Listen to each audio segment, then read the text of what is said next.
Hello, and on behalf of Community Shares of Colorado, welcome to our annual summer celebration. In the early days of our country's experience with our global pandemic, Rabbi Yosef Kanevsky shared some wise words.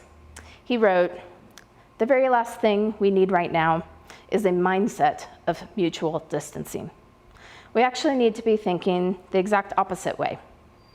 Every hand we don't shake must become a phone call we place. Every embrace that we avoid must become a verbal expression of warmth and concern. Every inch and every foot that we physically place between ourselves and another must become a thought as to how we might help each other should that need arise." The Community Shares team and board of directors found inspiration and clarity in this wise message. We quickly and intentionally leaned into our values of community, connection, and generosity to make the quick decision to reshape tonight's gathering into a virtual event. We committed to honoring the annual tradition and purpose of this event, which is to celebrate community, generosity, and the power of our work to drive social change together. Our mission is to connect Coloradans to the charities and causes that you care about most. To live this mission, it felt important to connect. Virtually, emotionally, symbolically come together in community. Your choice to connect with us, with our Community Shares family tonight, means the world to us. And we thank you for being with us in this new virtual format. We have a wonderful event ahead of us this evening, and it's made possible by very generous sponsors. Let me first recognize our presenting sponsor, Empower Retirement. Hi, my name is Regina Mattei, and I am the Vice President of Corporate Accounting with Empower Retirement and a board member for Community Shares of Colorado. We at Empower Retirement are dedicated to providing financial security for over 9.6 million Americans who work for over 40,000 organizations across the country. Our associates and clients represent diverse communities and backgrounds, and now more than ever, coming together with our communities is crucial.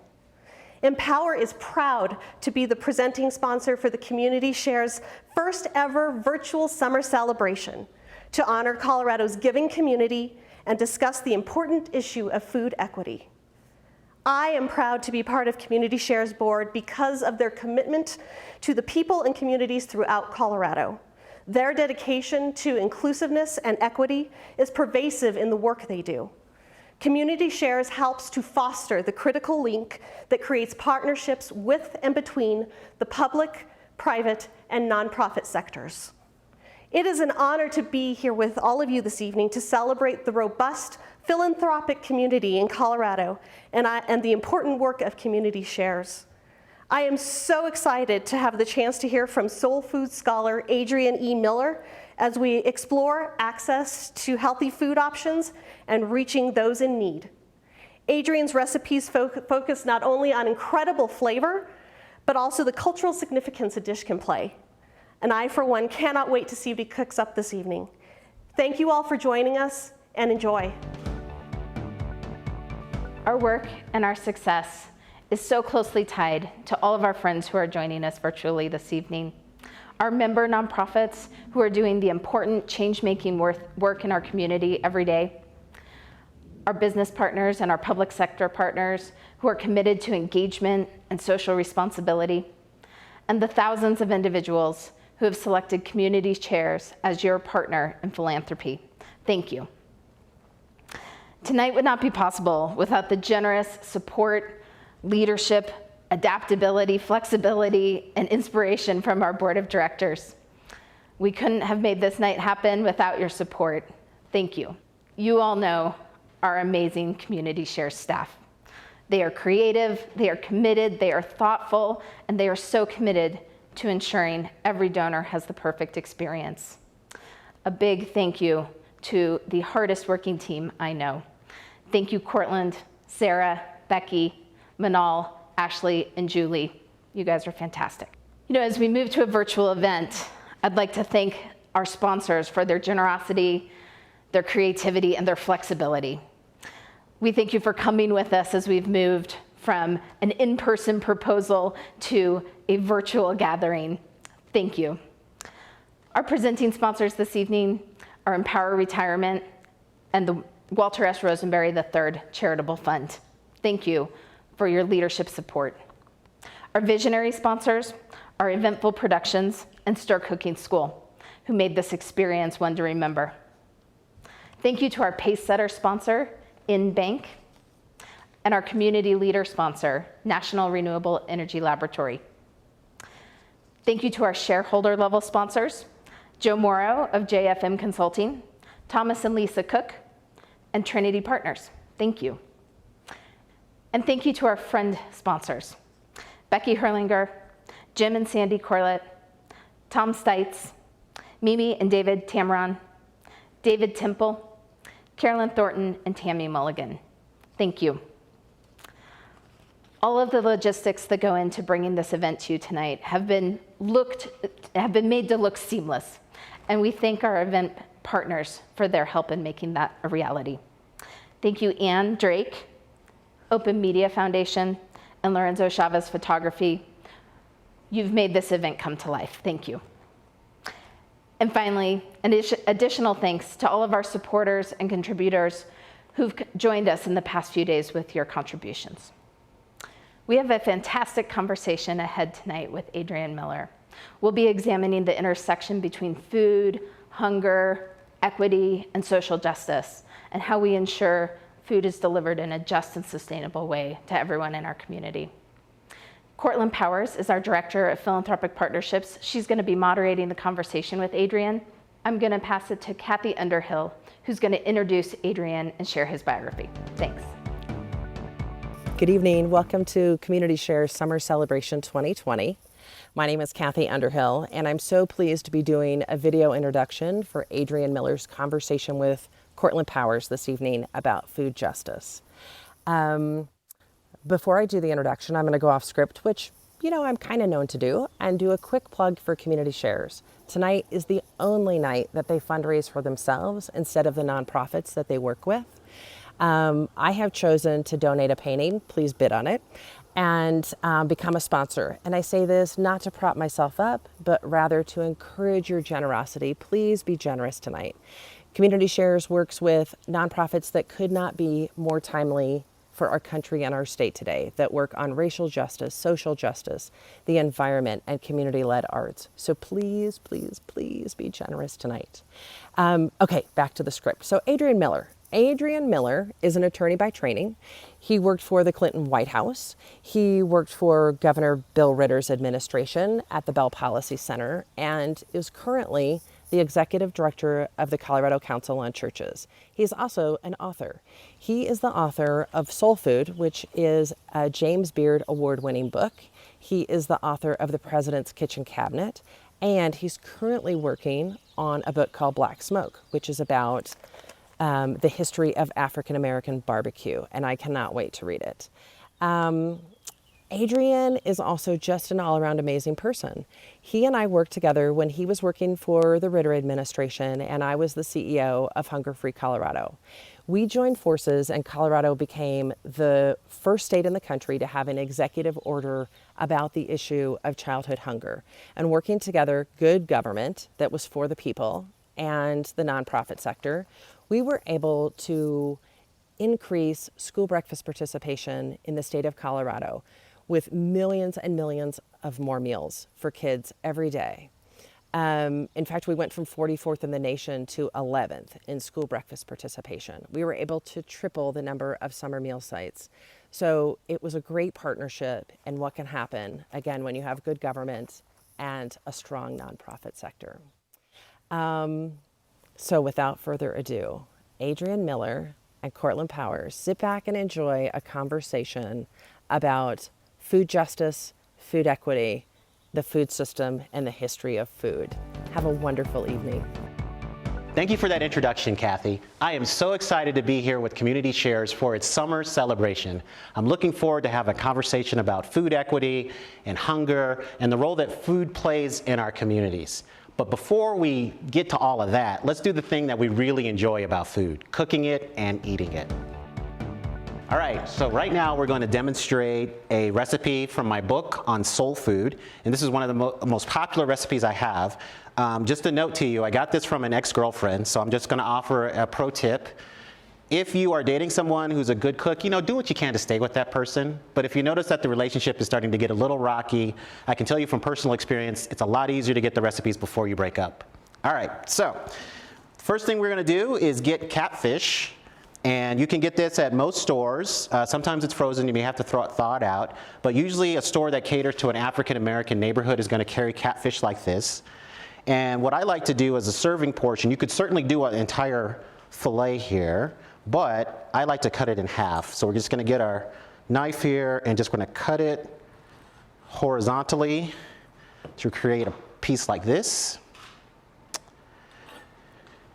And we're going to do this with the same fillet. Now you could, if you are a fan of whole fish, you can actually go to some grocery stores and get a whole fish, and you could do a similar method, though you have to deal with the bones. I like whole fish because I think the bones actually give the fish more flavor, but it's probably fillets are the easiest thing to do. So this is the easiest recipe in the world. All we're gonna do is take these fillets, put them in a bowl or a shallow pan, whatever you have handy. All right. Then we're going to take a vegetable oil, olive oil base. Sometimes I just use all olive oil, and we're just going to essentially coat the fillets with the olive oil. And then it's just a matter of mixing the fillets so that they're well coated with the olive oil. Then take your favorite Creole seasoning spice, and let me just wash my hands here real quick because they're sticky with olive oil. So we're going to take our favorite Creole spice and just put that over the mixture. So I like a lot of salt-free spice mixes because a lot of the commercial spice mixes are very salty, but whatever your favorite is, go ahead and use that. And so it's just a matter of sprinkling it in, kind of get an even coating here. And this is about a tablespoon for these 4 fillets. And it's up to you in terms of how much you want to season it. And then all you do is just kind of mix this up and make sure that you're getting an even coating of the spicing. So add some more here because I like it spicy.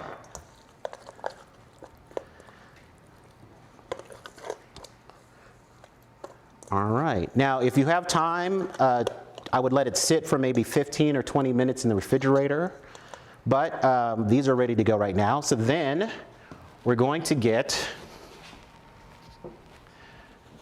a shallow roasting pan, or any kind of broiling pan will work. I'm gonna use this one here, and then all you do here is just lay the fillets in and make sure there's just a decent amount of space in between them.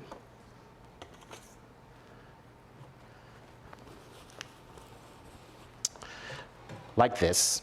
And then depending on how much time you have before serving, you can put it on a high broil or a low broil. I like doing it on a low broil, just in case I get busy with something else and I forget, don't want to burn it up. So we're gonna have our oven on a low broil, put our pan in there, and we're just gonna wait. So depending on how high the heat is, this takes as little as 5 to 7 minutes to be ready. And all you're looking for is you just want that catfish to be opaque.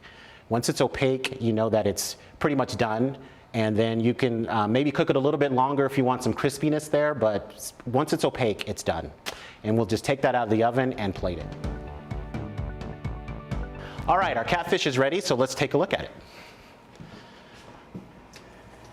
Oh yeah, that's what I'm talking about.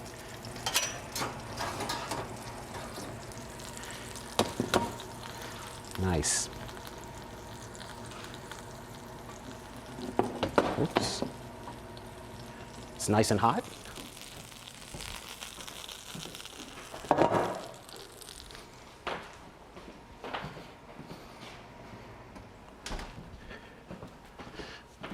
All right, so we can see our catfish is nice and opaque. And all we're going to do is just get a spatula, See how it just slides right out? When I'm doing this for soul food parties, I would normally just have the catfish here and then maybe a little bit of coleslaw. But this is, oh man, this looks really good. And once you know that it's ready because it's just so soft and flaky. Look how it just breaks like that. And this is our Creole broiled catfish.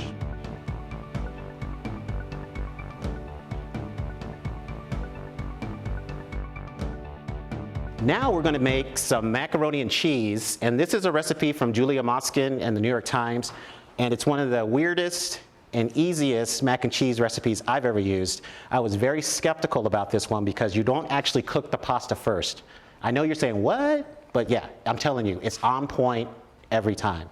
So first thing we do is we have a couple of tablespoons of butter, and we're just going to use this butter to coat our casserole pan. This is a 9x13. You can use an 8x8 if you want. We're just going to coat this with some butter. And all you're doing here is you just want to make sure that it's nice so we don't have a lot of sticking while we're cooking. Okay, so we'll do that for right now. Okay. Then we take our uncooked pasta, and for right now we're just going to put, this is about a half pound, so we're just going to spread that, oh, wayward pasta, okay. So we're going to spread that in here for a moment. Make sure we get all of our pasta in. So this is elbow macaroni. You can use any macaroni that you want or any kind of pasta that you want. Sometimes I do it with penne, but elbow macaroni is the more traditional way to do it. So then we're going to create a milk, basically bath, that's going to steam our macaroni while it cooks. So we have our blender here. And what we have is, first of all, a cup of cottage cheese. Now this is full strength cottage cheese. Don't go for the low fat stuff, all right? So we put that in there. And then, again, some milk. This is full strength milk. This is whole milk. Not a time to go for skim or anything like that. We want all of that fat. And then you're going to add, and you can adjust this to taste. I pretty much do an eighth of ground dry mustard. Put that in, an eighth of a teaspoon. About a quarter teaspoon of cayenne pepper. And then an eighth, so really we're just talking about a pinch of ground nutmeg. I know this is some mad scientist stuff going on, but trust me, it's going to be worth it. Okay, so we have our milk bath all ready, so we put it in the blender, and what we're going to do is just puree this until everything is smooth.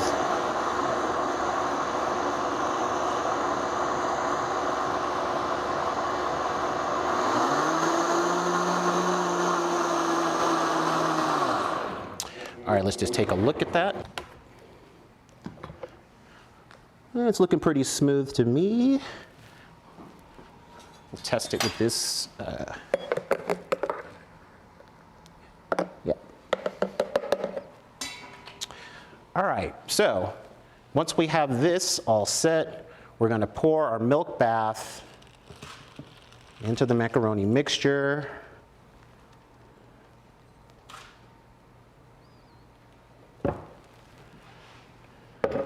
Then we've got our pound of cheese. So at this point, we're just going to use half of the amount, so just a half of a pound.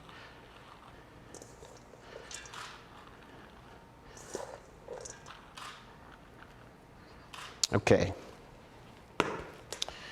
So once we have our cheese in there, we're going to just mix this up. You just want to make sure that everything is well incorporated.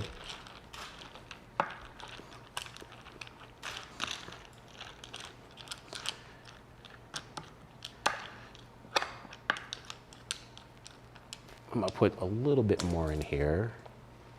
Okay.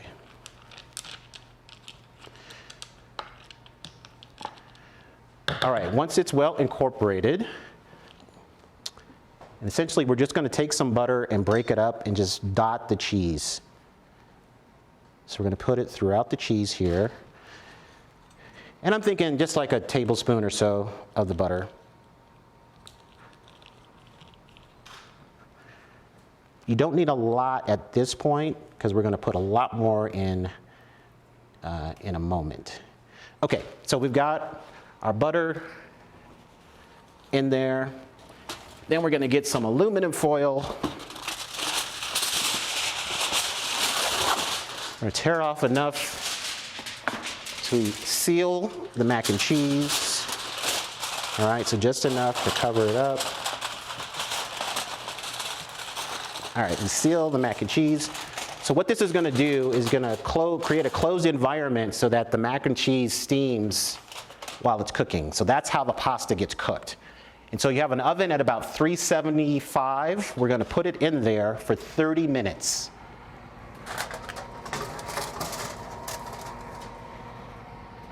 And then in 30 minutes, we have one more thing to do, and I'll show you that in a moment. But that's the beginning of the mac and cheese. All right, I'm taking it out of the oven after it's been in there for about 30 minutes.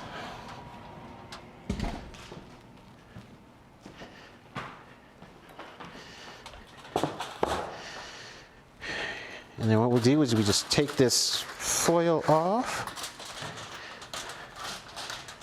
And then we're gonna kind of stir up the macaroni and cheese. Just try to get it kind of coated again.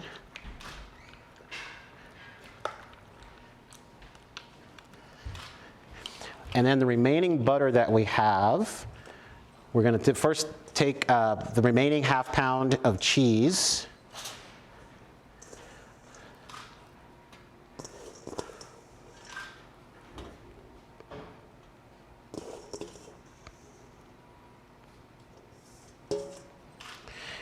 And then the remaining butter that we have, we're just going to dot this cheese again.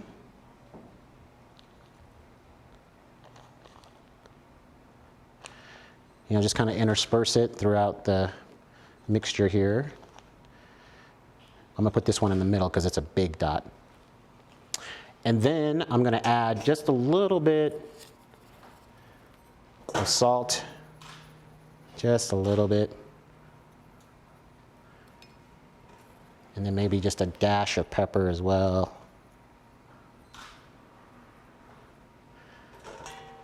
And then this is going to go back in the oven for another 30 minutes. So you cook it for 30 minutes covered, and then you cook it for 30 minutes uncovered.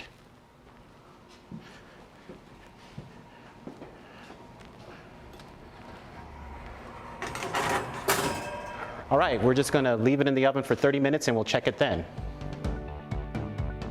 All right, now we're ready for our mac and cheese to emerge from the oven. It's been cooking for about 30 minutes. I'm gonna pull it out. You can see the sizzling. All kinds of goodness happening here. Now at this point, I wouldn't serve it immediately out of the oven. What I would do is I would wait a few minutes and then serve it. Now if you're gonna serve it soul food style, you might wanna have a browner top, because in soul food culture, a brown top is really a sign of it being on point. Let's see, we just have our mac and cheese here, and it's nice and plump, and the cheese and the butter is all working together. And you know, I used a 9x13 dish, but if you use an 8x8 or smaller thing, you can get more depth to what you're doing. And make sure that you check your heat of your oven. You may have to kick it up a notch just to make sure that's cooking well, but this is mac and cheese out of the oven without cooking the pasta.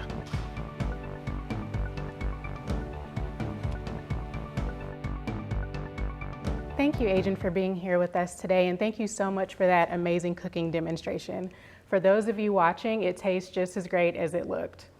Again, my name is Cortland Powers, the Director of Philanthropic Partnerships for Community Shares of Colorado. So Adrian, as we consider how the food system in Colorado is a mirror of our society, Do you believe accessibility to food has changed over the years? What developments, or lack thereof, have you seen since your time leading the campaign to end childhood hunger while serving under Governor Ritter? Well, first of all, it's just great to be with you, so I'm just honored to be here. So it's been exciting to see the change that's happened in terms of access to food and other questions since I was in Governor Ritter's office. It's almost 10 years now. So I think one of the great things that's happening right now is that people are actually thinking about it and they're planning it. I think for a long time, people really didn't think about food in that way and think about how do we change the system to address the fact that people are chronically hungry and that there's not enough access. And I think we have to think about access in a couple of ways. One is like, how do we actually get food to people, healthy food, so that they can actually enjoy that. But then the other thing about access is, can they afford it? So it's not merely just a matter of delivery, right? It's just getting people to a point where they have the economic means to afford food and enjoy healthy food. So I think we have to kind of look at it in a nuanced way. Awesome. Why do you think that has changed over the years as far as how people view food? Well, I think we've just had some really great advocates here in Colorado who have been really changing the conversation about food. We've got people in the nonprofit sector. We have people in the faith sector. We actually have elected officials who are actually looking at this. And I'm thinking about the creation of different food policy councils at the local level. I'm more familiar with what Denver's doing. So that's been exciting, and the fact that we're just getting different people together to actually think about the issue and plan things out. And then we're seeing a lot at the school level as well. One thing is, and this happened before the campaign to end childhood hunger, but some school districts have started thinking about, okay, how do we change the food that we're serving our kids? How do we cultivate a palate for healthy food? And some schools are starting gardens in order to get kids to connect to food. And I don't know if you saw this special on TV a few years ago, but it just broke my heart because there was a kid that was shown different raw vegetables, and the kid had no idea what those were. Wow. I remember one showed him a potato, didn't know what it was, but of course knows what potato chips are. But there's no way to connect that. So education about food, and at the policy level, we're seeing different different legislation that's allowing schools to maybe get reimbursed for having healthy food, creating incentives in order to change the system. So I just think it's a really exciting time right now. And of course, the pandemic is putting a question mark to all of this. I mean, a lot of our schools have closed down in terms of instruction, or at least they're doing it online, but they're still becoming, there's still a key point to get food to kids. So this summer, I think, is going to be really critical to make sure that kids are not going hungry. Absolutely. So growing, harvesting, and processing food is an important aspect of food equity in our state as well as our country. What direct role do you believe these areas play when we consider social justice and rights, particularly in rural communities and/or farmers within Colorado? Right. So what we find when we look at the issue is that so many of these barriers that limit access to food are so artificial. And a lot of it is just because of the rules that we have in place. I think especially with rural communities, again, because of the pandemic, we may have to relax some of the rules that we have. But in certain counties, you can only live in that county to get food or to get benefits. And sometimes you may live in a county where you don't have that, and so you drive to another county to get that food. And Interesting. Right, if we have those rules that are keeping that access from happening, that's a problem. So I think we're gonna have to revisit some of the rules that we have. But one of the things that is a great trend right now is just urban farming. We think of farming in terms of a rural context, very, very important, but urban farming is gaining some momentum.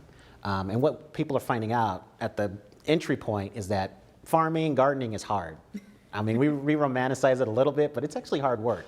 Especially if that first harvest doesn't come out the way you expect. Right. So, you have to be in it for the long haul. And again, because of zoning laws and other regulations, we limit the ability to have urban farming. But I think right now, because of the work of advocates and other people in the public sector, nonprofit sector, and private sector, we're starting to see more collaboration towards growing food. And this is not a Colorado example, but one I just love is recently Atlanta created an urban forest, basically, where people can forage. Yeah. So I think those kind of things are going to happen more and more. And we just have to be very creative about how we look at the policies that are maybe creating unnecessary barriers, and how can we be really effective and efficient with limited resources in order to deal with these issues. So have you seen any examples of urban farming in the Denver area or in any other urban areas in Colorado? Yeah, so one example is actually a church. It's called The Table.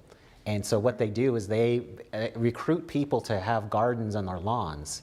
And so part of their worship experience is actually meeting up, working in the garden.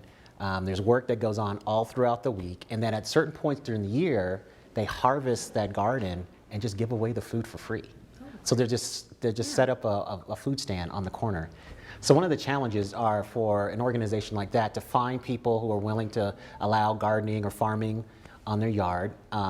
And we have to look to different parts of the city. We can't have this in certain neighborhoods that maybe don't have problems with access to food. Exactly. And if we can't get it in other neighborhoods, how do we get the food to people? One of the things I think is really exciting is the rise of organizations like Food Rescue that will bike food to people. So I think there's a lot of creativity happening in trying to figure out how do we grow food, how do we do it abundantly, grow good food, and how do we get it to people who need it. Amazing.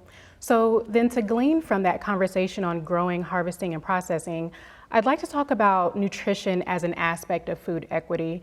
While connecting with Kathy earlier, we discussed how in the United States, 98% of crop subsidies go to commodity crops like corn, wheat, rice, sugar, and only 2% go towards fruits and vegetables, which lay the foundation for inequity in obtaining nutritious options for all families.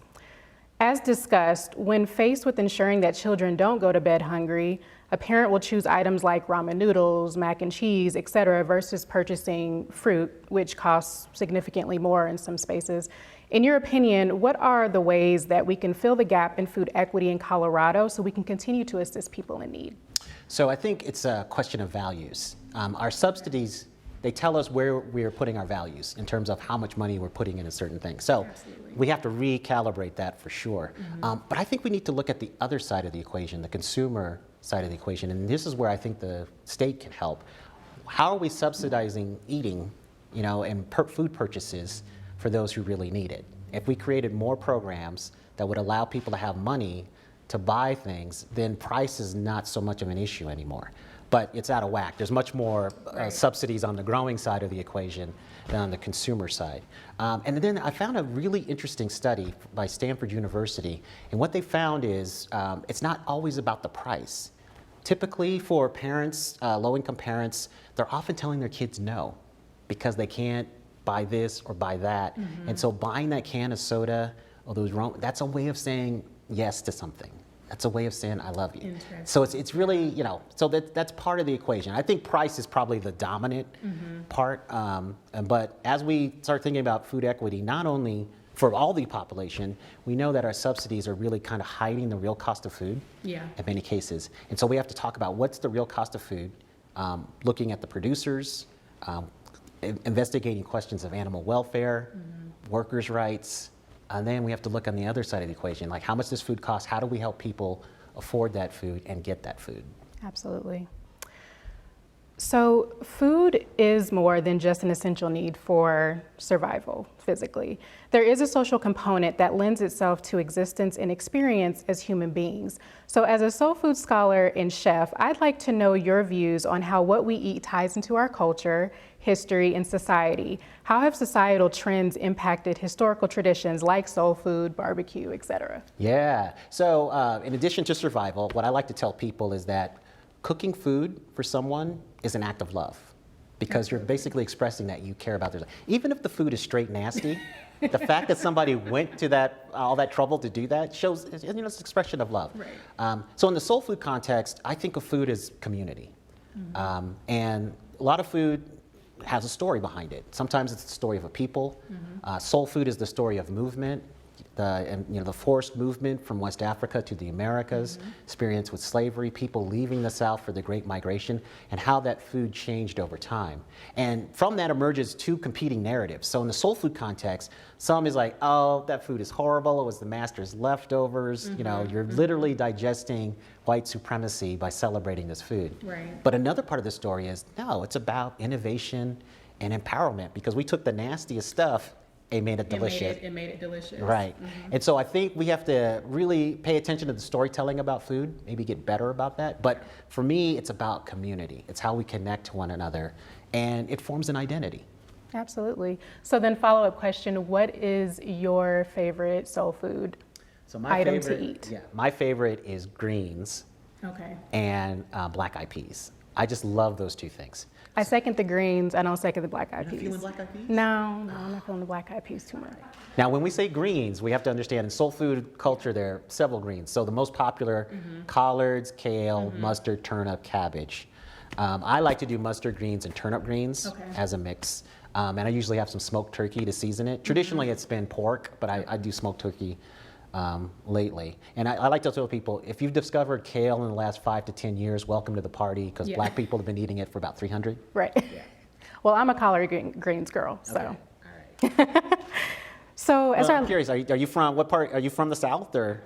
my family kind of back and forth, mostly north, but I'm a Southern girl at heart. I grew up in Oklahoma, so. Oklahoma, okay, Yeah. gotcha. Because I think there's different preferences for greens depending on where your family roots are. Absolutely. Yeah. Absolutely. We'll work on you for black. So what do you do on New Year's Day? You don't have your black eyed peas? No, I don't do the black-eyed peas on New Year's. Okay. I will eat it sometimes, though. I'm not gonna lie. I do enjoy it ever so often. It's just not my favorite. Okay. So for those who don't know, black eyed peas are eaten on New Year's Day for good luck, Yes. right? And then greens are eaten for folded money. So the idea is that if you eat those dishes on the New Year's Day, you'll be prosperous throughout the year. I've been doing it for several decades now. It hasn't really worked out consistently. Well, maybe I need to make me a little bowl Okay. every year then. And then throw in some cornbread too. Oh, yes, absolutely. So, for our last question, as the executive director of the Colorado Council of Churches, how has the faith community in Colorado addressed the issues of food equity? And what have you learned about what personal doctrines and documents of faith say about food, and how does that guide your work in this space? Yeah, so there's been a real awakening in the Christian community about moving from a model of charity to a model of justice. And so what do I mean by that? Churches, faith communities have it down when it comes to charity, which means meeting the immediate needs of their communities and neighbors. They'll have a food bank. If there's some kind of emergency, there'll be a food drive. People show up and they're there to meet the immediate needs of hunger in a community. But then the question is, why are people chronically hungry? Why is this a continuing problem? And that's a question of justice. That's a question of changing the system so that hunger is not so pervasive. I think before the pandemic, I think something like 1 out of almost 10 families were food insecure in the United States. Now with 40 million plus people unemployed right now, I think that's probably gone up a little bit. Right. So a lot of my work has been trying to move people of faith in order to address questions of justice. In the Christian faith tradition, it's about Matthew 25. Jesus says very clearly, feed the hungry, right? And so one of the challenges is though, people of faith often think that there's a wall between charity and justice in the sense that there's a separation of church and state, which is not about being advocates for the poor and doing justice. Because if you look at the Bible, if you just took a highlighter, there's something called the Poverty and Justice Bible. And it underlines everything that in the Bible about justice. That takes up most of the Bible. And so if we're really gonna live out our faith, it's really about addressing these questions of justice. So I've been trying to get people to look more at policy, to show up, pay attention to what's going on at the state and local level, and show up and be advocates. And we're starting to see that. So we're starting to see when more people of faith, not only advocating, being active in the political system, you're seeing more churches actually develop gardens. We spoke earlier about a church that really is doing urban farming. Right. So you're seeing a lot of activity there. What I'm saying is that this should not be separated from your worship on Sunday. It's all part of the same thing. Another great example outside of the Christian faith tradition is the Sikh community, which does something called a langar, which is a free meal. And no questions asked, that meal is just prepared for anyone who would like it. And the Colorado Sikh community has done that several times here and on a grand scale. And so that's another example of a faith community that has a sacred tradition of feeding others, living out its faith. Amazing. So to wrap things up, what do you consider our call to action as a community to really address food equity today? So I think we have to really concentrate on what we can do to actually change the system and not think it's somebody else's problem or that it's so big that we can't be a part of change. It's something that we can do. We can definitely be a part of it. So I think 3 components roughly would be maybe the people power of it. So that's you and me and others figuring out what our role is in addressing this issue and bringing to bear our talents and marshaling what we can to bring change. I think part of it is projects. And so part of it is just figuring out, well, what can we get people to do? It may be urban farming. It may be advocacy. It may be collaboration. It may be just finding people within the power structure who might be sympathetic to change and bringing them in. And then I think the last part of it is just actually changing the policies. Okay. And it's going to be a lot of creativity needed to do that. And to go back to the people part of it, I think one of the things we can do is actually just talk to people. So, for instance, a lot of organizations are dealing with these questions of food equity. How many people have in their organization on their board people who are chronically hungry? People who these policies are to benefit? Are they part of the leadership? Because they should definitely be part of these conversations. Absolutely. Rural communities, are we actually talking to farmers and people in those communities about what they need? I think there's a kind of an arrogance, especially for people in Denver or the bigger cities, to think that we know what's up and we know how to handle all these things. And I think we need to do some real listening. Because in my daily work with the Colorado Council of Churches, we've actually been exploring kind of the urban-rural divide and did some preliminary work to try to initiate conversations in rural communities. That is hard. Yeah. There's a lot of mistrust, and there's built up feeling that for years they've just never really been listened to, and that decisions are made in Denver or on the Front Range that affect the western part of the state, the eastern part of the state, the southern part of the state, without really any consultation about what those effects are. So I think we have to be better at talking about these issues, and we have to be a lot better about listening. Absolutely. Well, Adrian, thank you so much for engaging with us on this conversation on food equity and social justice work in Colorado, and thank you everyone for joining us this evening.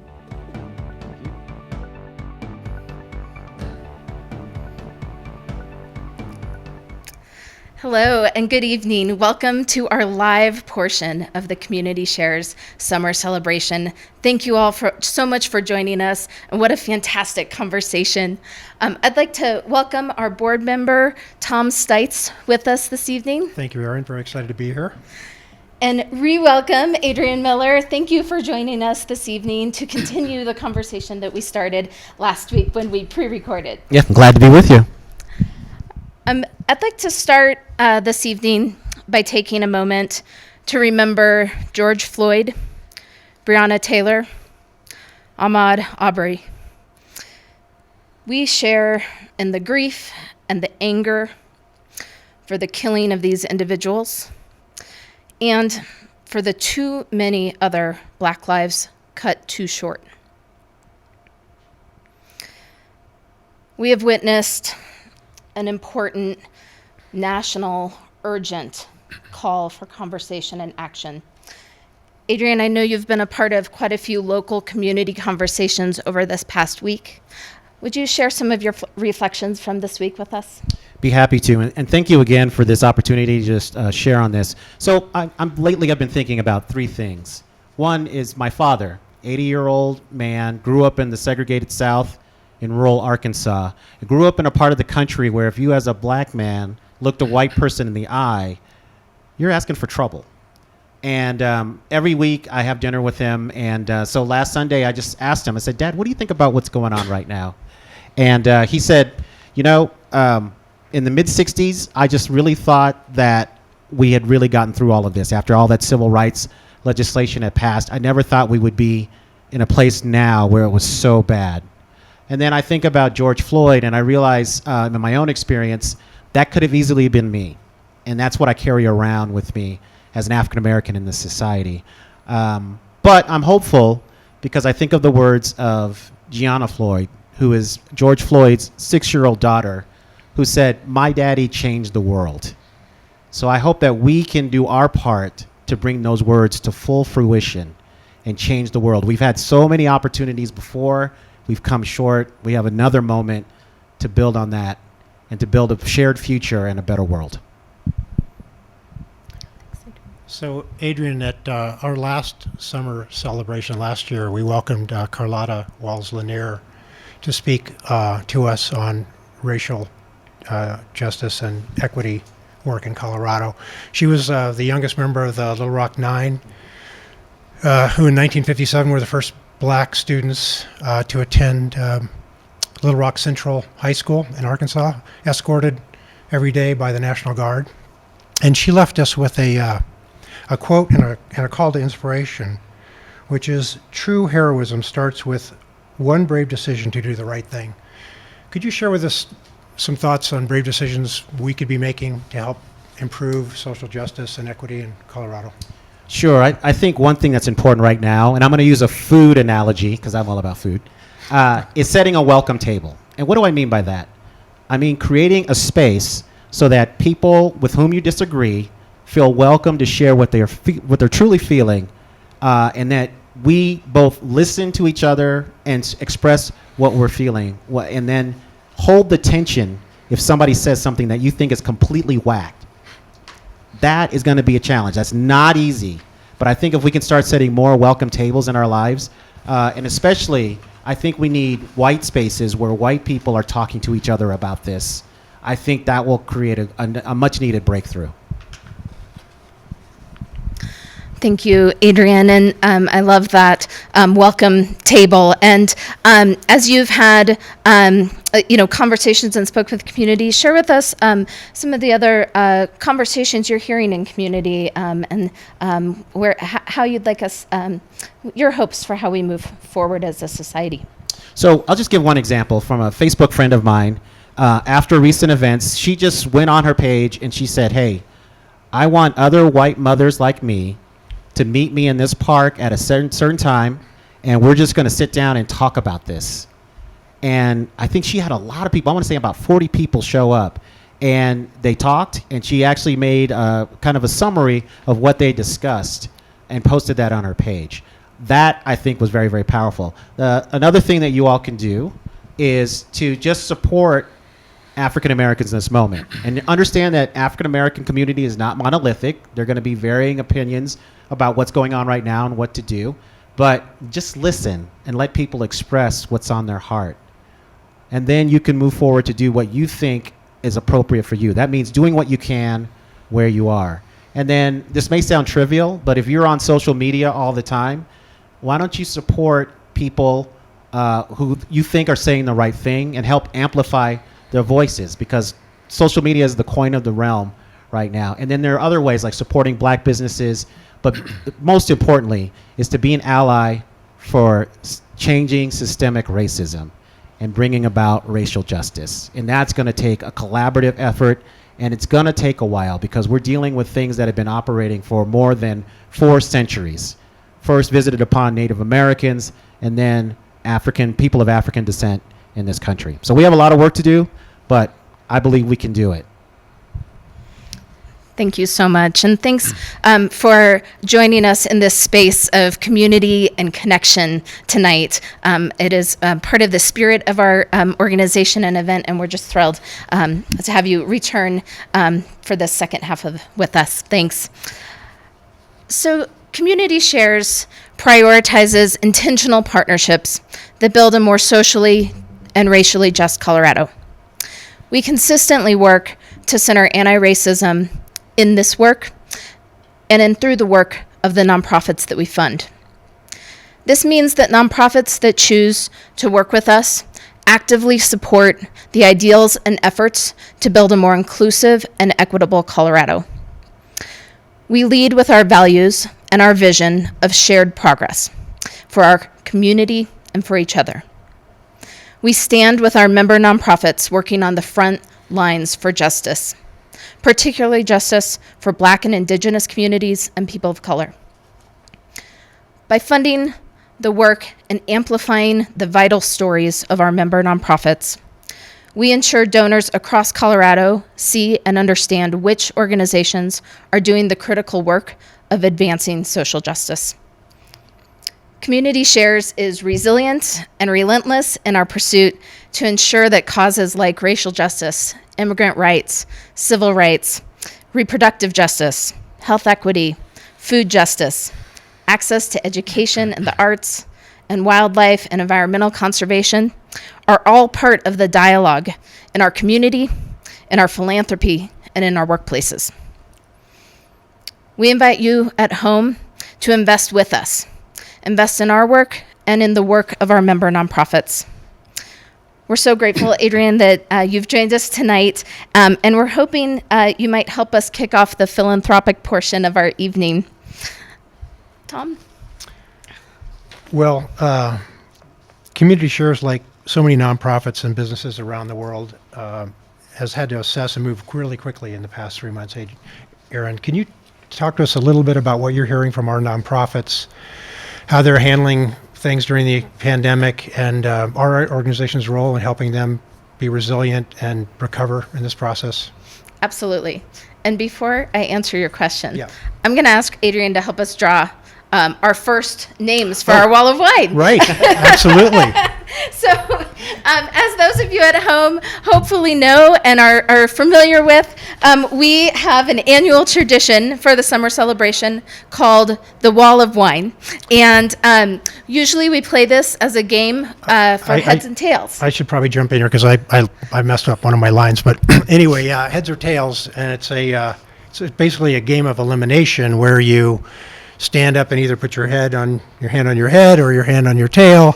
And it takes 15, 20 minutes of great audience participation. And we just really couldn't figure out how to do that online. And so we're actually just going to do a drawing. So Adrian, would you help us narrow down by chance our next 10 finalists for the Wall of Wine? And thank you to everyone at home who entered to play with us this evening. All right. First name, Tom and Keiki Atwell. Okay. I know them. We know them, yes. Good luck. Charlie Chase.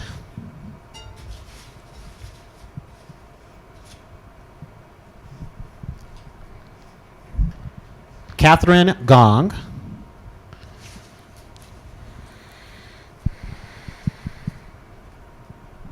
Warren Wonders.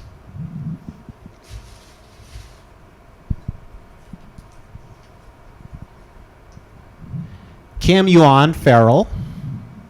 Okay, wait, 1, 2, 3, 4, 5. Are you keeping track of? Okay. All right, thanks. I'm just caught up in the excitement. Christy Judd.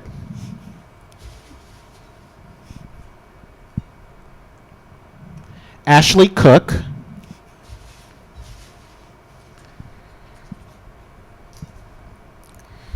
Brad Sobo.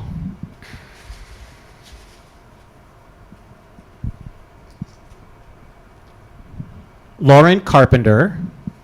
One more? This is our last one. Okay.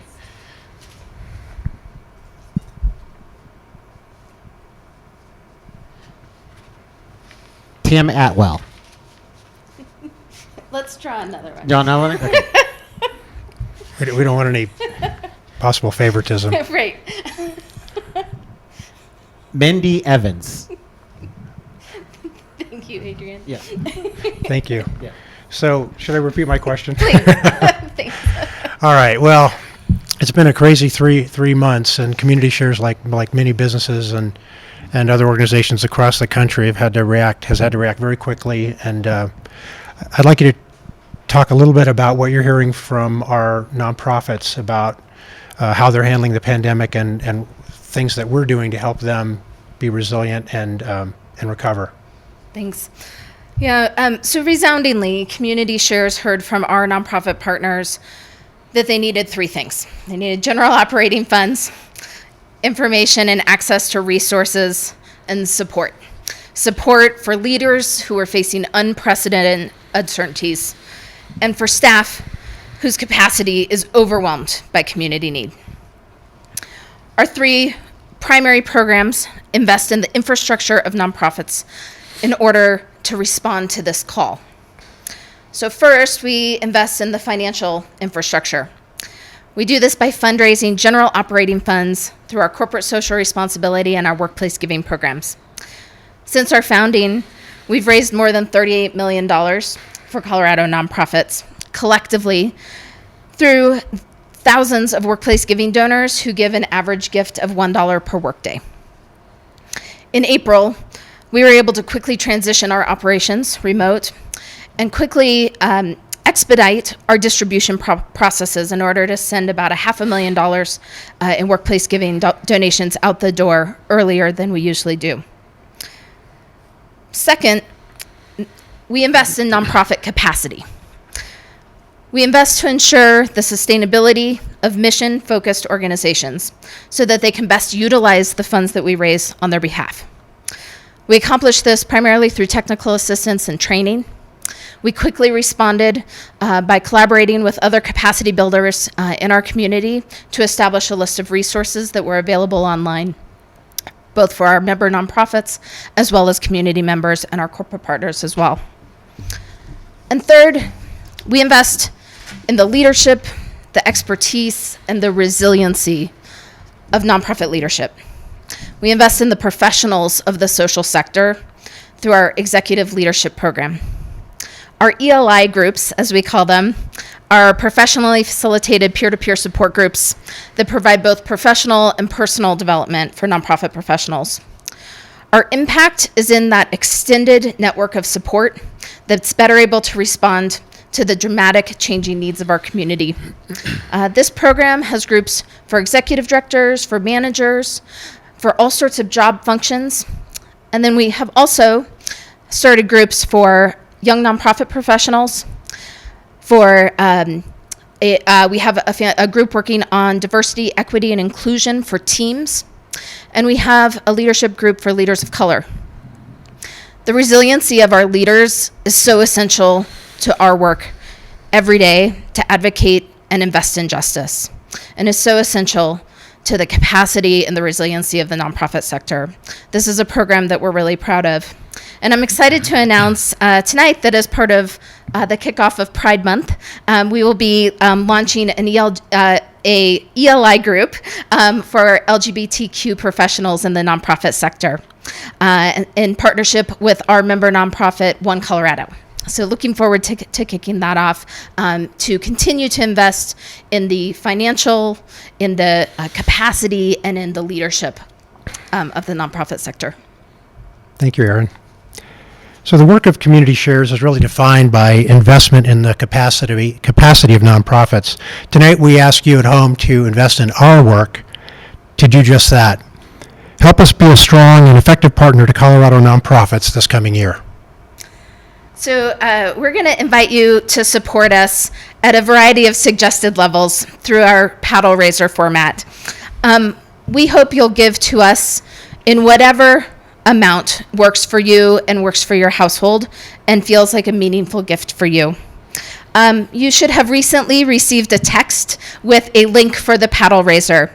So as you are hearing us, please pull out your device, click on that text, and you'll be able to use your bidder number to participate in the paddle number in real time. And if for any reason you're unable to access the paddle raiser site, please just visit our website, cshares.org, and you can give directly there.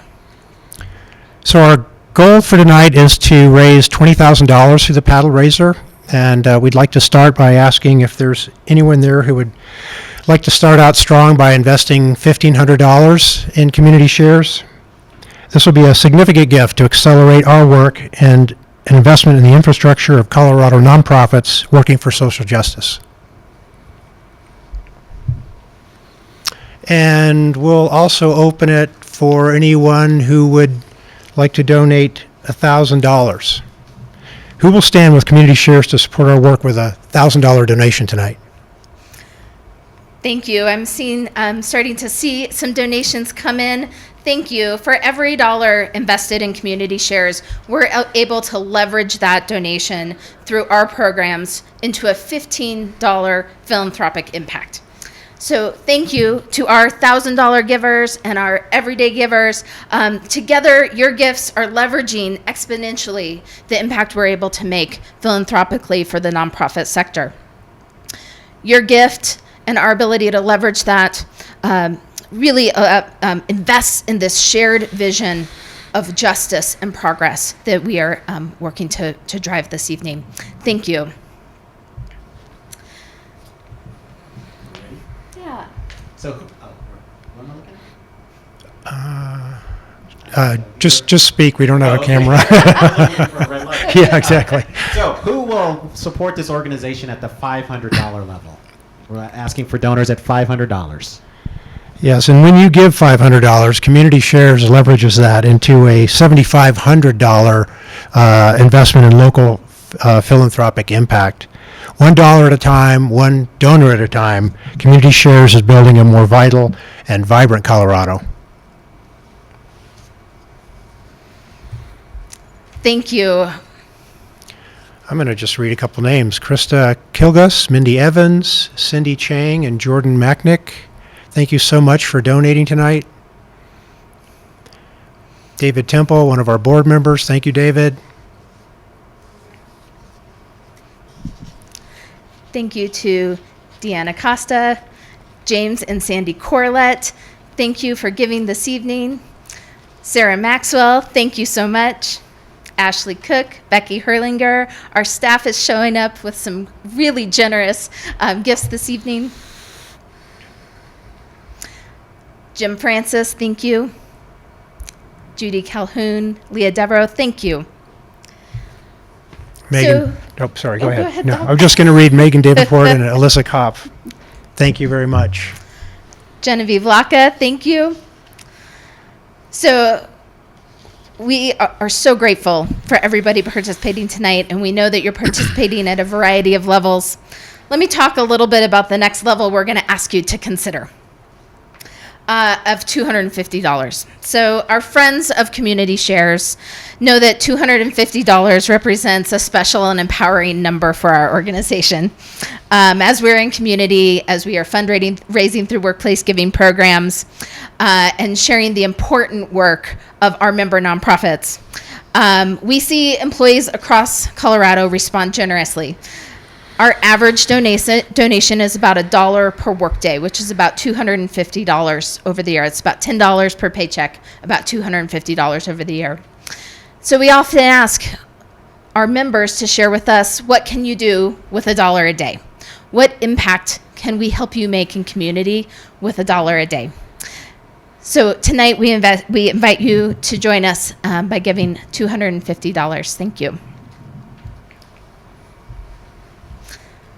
This support helps us, of course, invite more donors, reach additional people in the workplace to ask and hopefully achieve that $250 average gift. So thank you for your support tonight.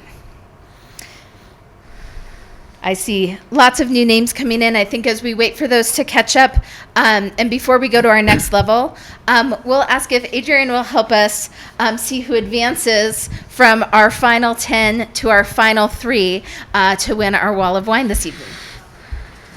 All right, first name, Christy Judd.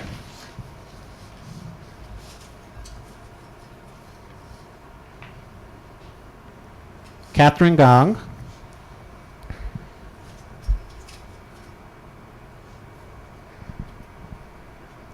Lauren Carpenter. How exciting.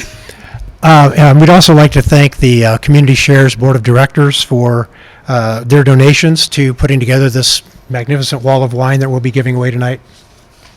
Thank you, Adrian. Adrian was able to see the wall of wine while we were filming at Stir Cooking School. It was a pretty impressive collection. No doubt. No doubt. So our next level that we'll ask you to consider tonight is $100. So as Erin said in her introduction, we're just overjoyed that you all could join us here tonight. We've got people have logged in from all up and down the Front Range, across the state of Colorado, and we even have some people joining us from out of state.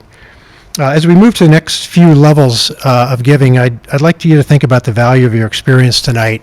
Our inspiring guest, Adrian Miller, and just all the logistics that went into pulling this event off. I personally haven't really been involved other than being up on stage here for the last few minutes, and it's amazing to me to see how this has come together. And thank you, Adrian, and thank you, Community Share staff, for pulling it together. Please consider one of these following levels as a sign of enthusiasm for his message, for Community Share's mission, or an appreciation of the person who invited you to attend this evening. Thank you. Tonight would not be possible without the support of our sponsors to bring us to you live this evening, and for all the work of our team, the support of our board. So please consider the important sweat equity that went into bringing this program to you tonight, and join us with a gift in recognition of the folks who helped gather you through invitations and joining the conversation. Thanks to our $100 sponsors. Again, we are seeing names come through at various levels, but I'd like to thank a few other names that are coming through. Let's do it. Ann Stringfellow, Jill Rhodes, Loretta Pinetta, Jessica Lay. So let's keep this momentum going. Who's in it for $50 tonight? $50 for Community Shares. $50 ensures that we all see ourselves and we see the causes that we care about most reflected in philanthropic impact here in Colorado. $50 towards our shared vision of progress, towards the nonprofits working for social change, $50 invested in moving that work forward. Thank you. We see some more names coming through: Brian Penner, Rebecca Bernstein, Milo Cook, Mauro Villasenor, thank you.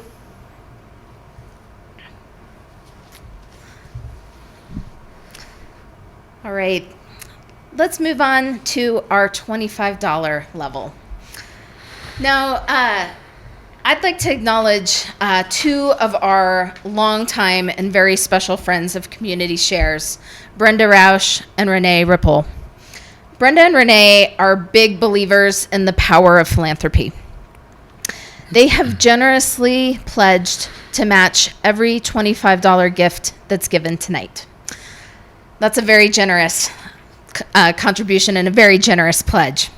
I hope that you'll join us in showing your appreciation. Usually I'd have everybody in the room together clap and stand up and hoot and holler. But since we're virtual tonight, I hope you'll join us in sharing your gratitude and your appreciation for this generous pledge by taking them up on it. So tonight I invite you to give $25 and join us in our work. Thank you, Brenda and Renee. And for those of you at home, even if you've already given $25, if you feel it in your heart to join in and have it matched by this really wonderful donation and generosity, that would be great. We'd really appreciate it.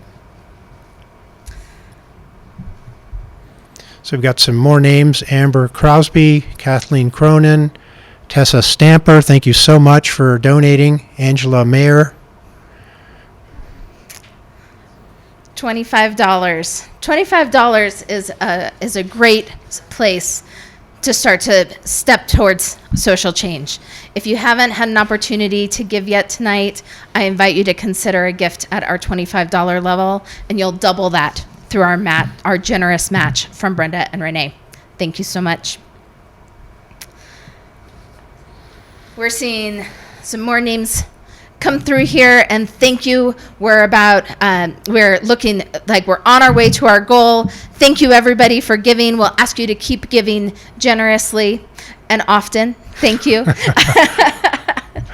And at this point, as we continue to take Brenda and Renee up on this generous match, we'll continue to have names coming through, and we'll move to our final winner of our wall of wine this year. So imagine we're doing a heads or tails, and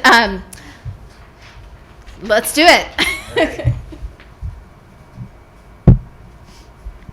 The winner is Christy Judd. Yay, Christy!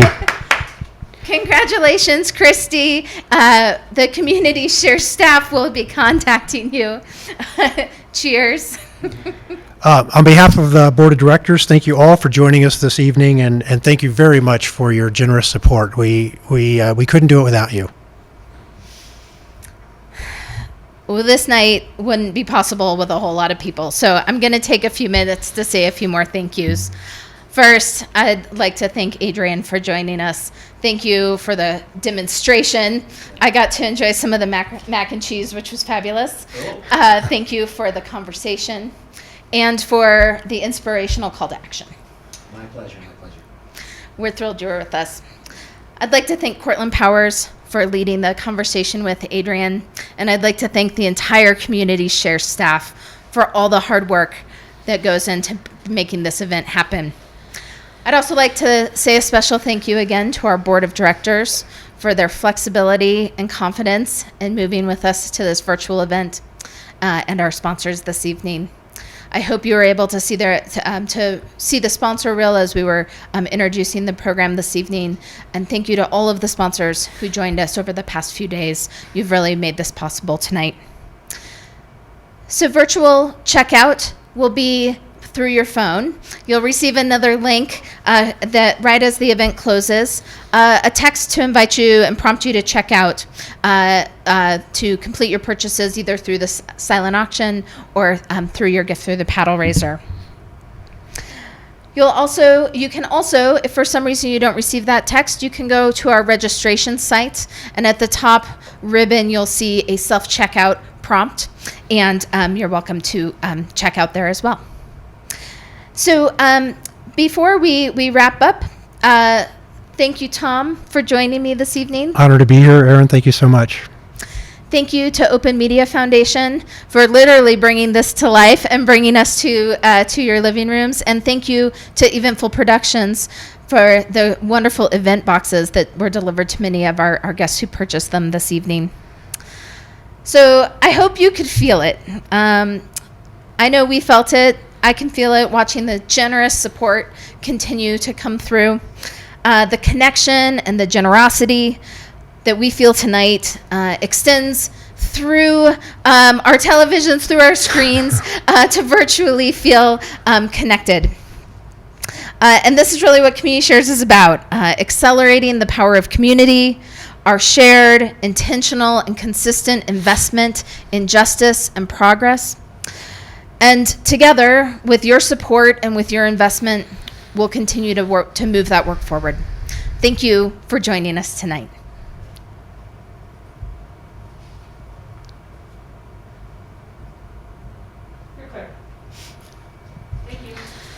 Great job, Aaron. Thanks.